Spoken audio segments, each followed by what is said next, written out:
So yan ha, ito na po yung ating TMX na binubuo natin. Okay.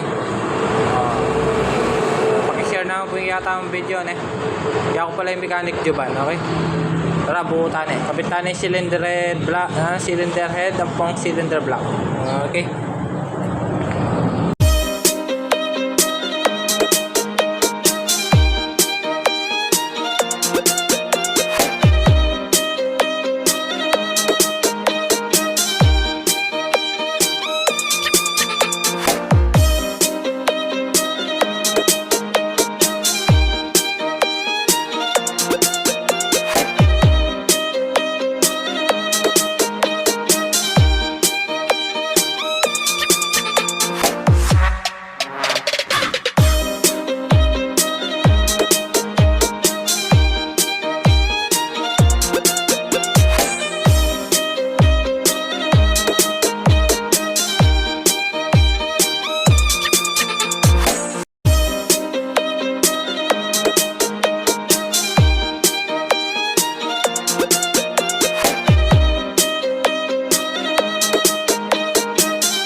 Yan na.